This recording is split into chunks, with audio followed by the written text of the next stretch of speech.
Hey, hello everybody, welcome back to Gran Turismo 3, round 4, you guys, let's get this. Hey Google, tell me a joke. Why did the chicken cross the playground? To get to the other slide. Oh my god. Why did the chicken cross the playground to get to the other slide?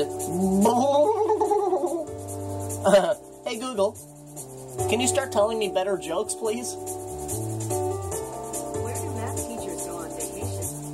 To Times Square. Oh my god. She just told me another joke. She said, where do math teachers go on vacation? The town squared. Ooh. Seattle. Let's get this. Ooh, yeah, we got our lights on. Beauty.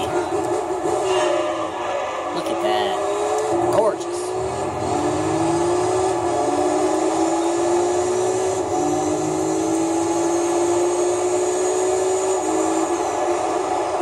Cold tires.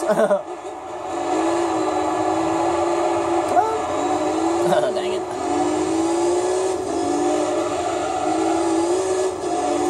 Alright, off we go. Jesus. Ooh, yeah. Holy. Catching some skies there, man. Whoa, easy, baby. Cold tires? Mm-hmm.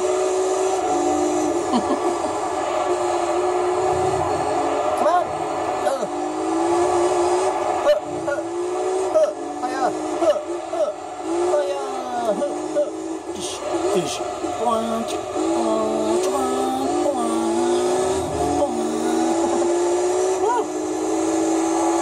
You guys want to hear what this car sounds like in the headset? It actually sounds really nice.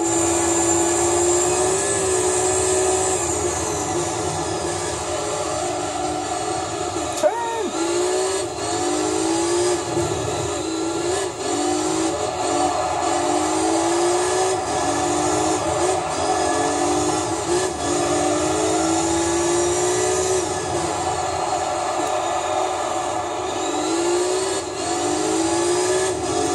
That's nice, man.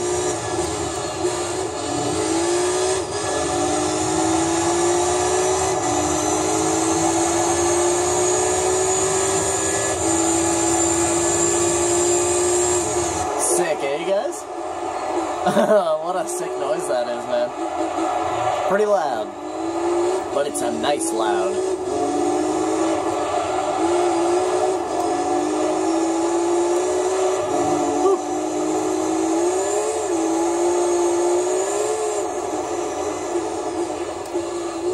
Whoa. Oh. Does not like those jumps very much.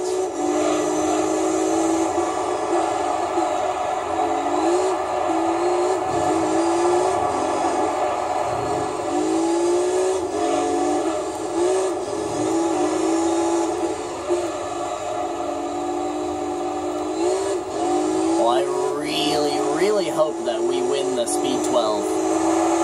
From this championship. I really hope. That's one of the cars in this game that, like, almost nobody drives because it's a very difficult car to drive. Whoa, but I actually love TVR Speed 12s, of course. That's the thing about me in this game, right? It's like, whoa, because I have, like, the God profile of this game, like, God's profile, I really have driven every car at, like, a professional level, and some of them I can remember from, like, back in the day when I was a teenager and shit. Whoa, some of these cars I literally simply could not drive them. They were completely out of my ability as a gamer. I shit you not. But after years and years of hard training, you guys, I kind of put it upon myself to force myself to drive the harder cars, right? The hardest cars, like the Lister Storm and shit like that, right?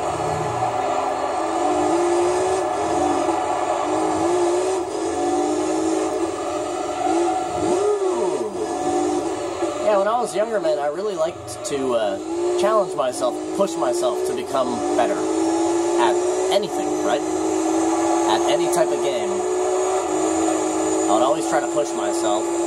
But I come from the era of gaming of normal Nintendo, right? Where you have 3 lives and literally just touching fucking anything and you die. You know what I mean?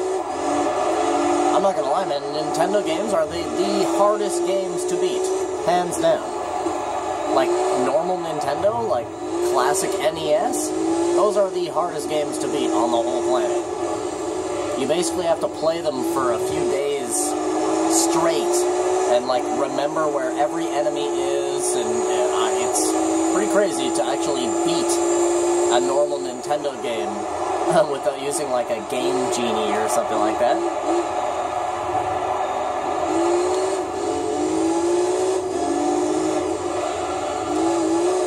So I come from the time of gaming where games were almost impossible to actually beat them, right? So it always made me kind of upset as a very young kid, right? Because the NES came out like the year after I was born or something like that, or 2 years after I was born. I think, not 100% sure. But I can always remember playing like Super Mario, Double Dragon, Ninja Gaiden, Bad Dudes, River City Ransom, you know what I mean? Like, there's just an uncountable Metroid and shit. Like, the list just keeps going on of how many good games there actually are for the normal Nintendo. But then you try to play them, and it's like you literally cannot get past, like, stage 3. You know what I mean? The difficulty level on them is immense. You know, the gold cartridge Legend of Zelda and shit, like, god damn, there are so many good games for the original Nintendo. But they are simply just impossible to actually beat without using, like, a Game Genie or something.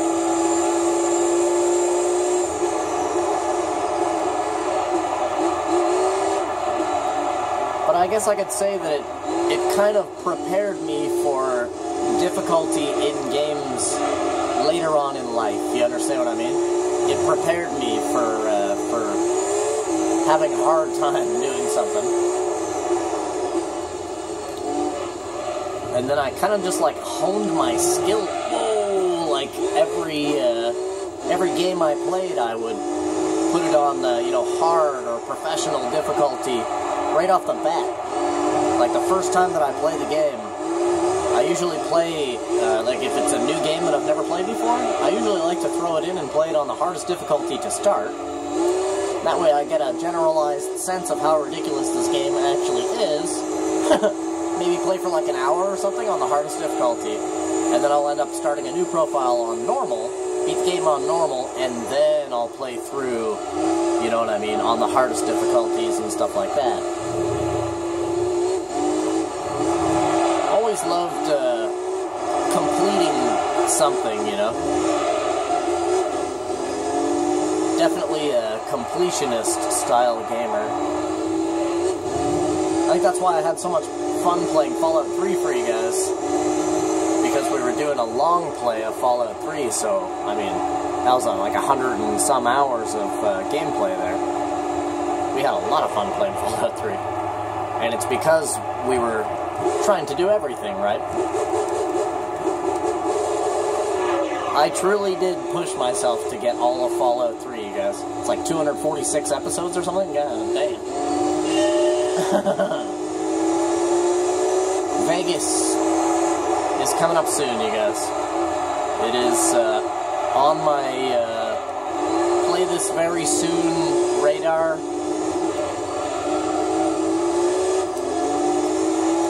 So yeah, Fallout Vegas, New Vegas is going to be coming soon to the channel.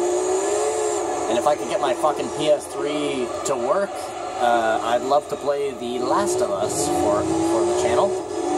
I know there's a few people that would love to watch me play The Last of Us. And honestly, I cannot not, like, like, break down in tears every time Sarah dies at the beginning of that game. I swear to God, you guys, that shit crushes my soul.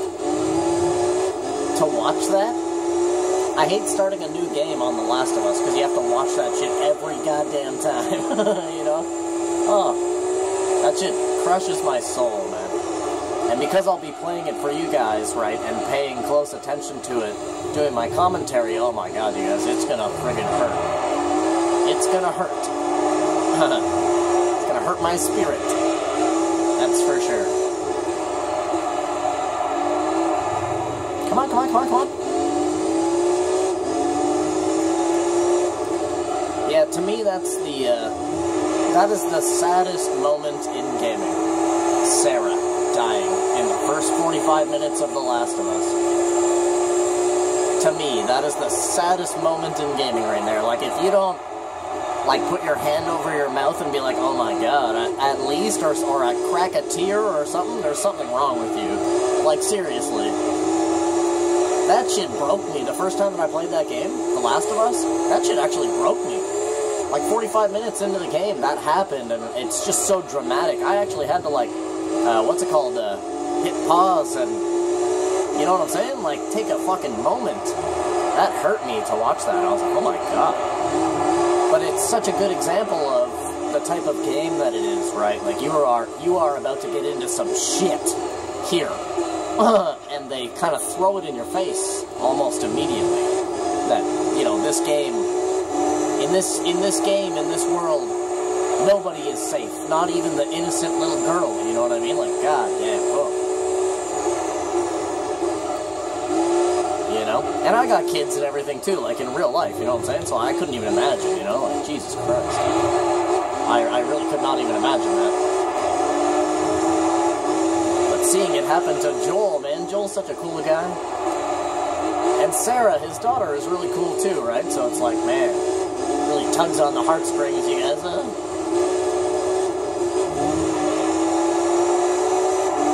But still the most impactful death in gaming, like in gaming history, in my opinion, the most impactful death is Aerith from Final Fantasy VII.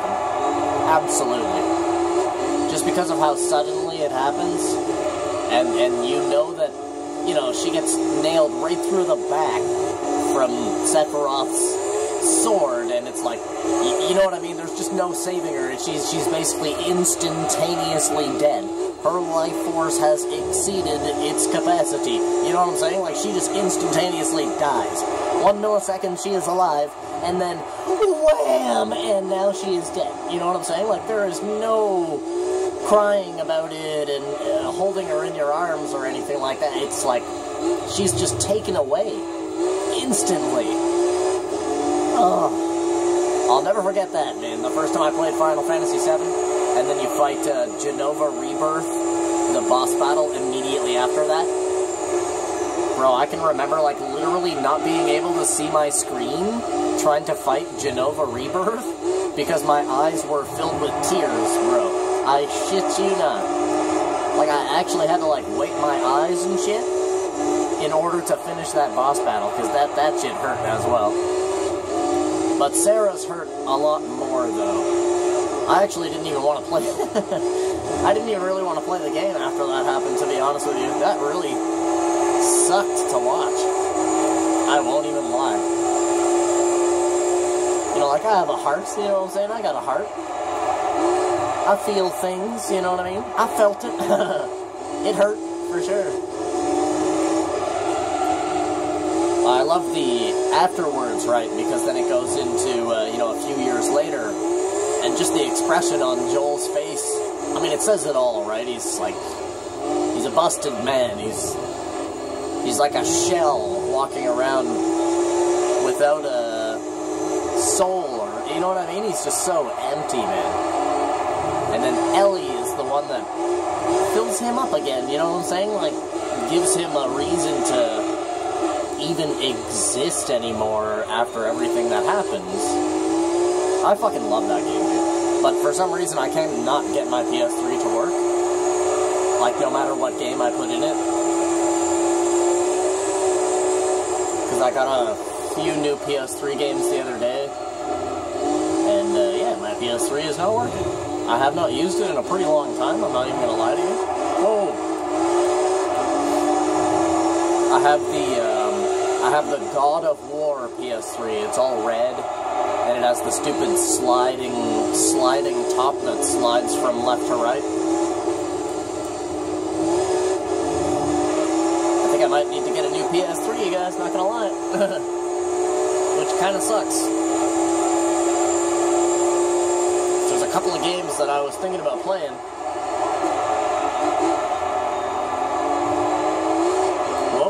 I went to play Gran Turismo 5 the other day, and yeah, it simply just was not working at all. Like, I turned it on, and like the little pre-menu thing, like, you know, the PS3, and then the little pre-menu thing, but then that's it. Like, literally, that is it. That's all it does. And I tried a bunch of different games. I tried a different power unit, like plugging in a different power unit, and then I tried, you know, obviously using a different RF, plugged it into a different TV as well, into a different screen, nothing. I was like, well, that's fucking, that's lovely.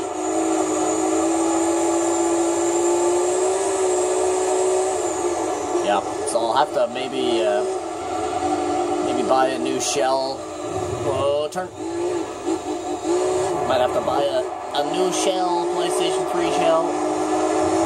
Probably just buy it off of, I'll probably just buy it off of www.lukeygames.com, you guys. Oh, shit. Hashtag sponsor.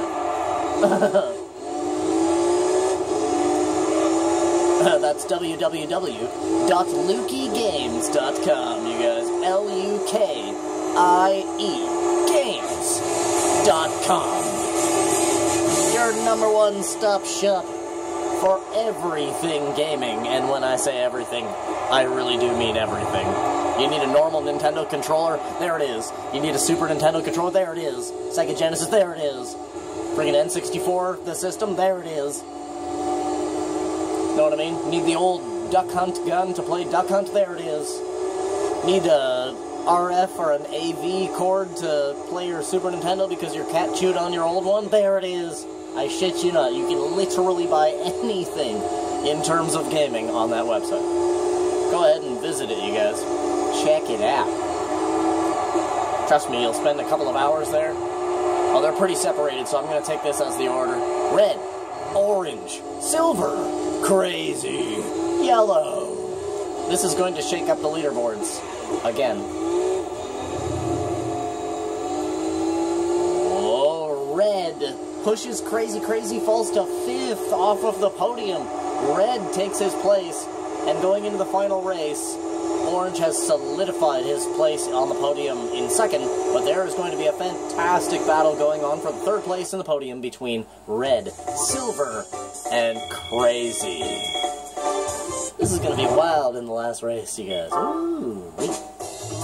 Well, yeah, man, as always, thank you guys for coming up and watching this episode of Gran Turismo 3.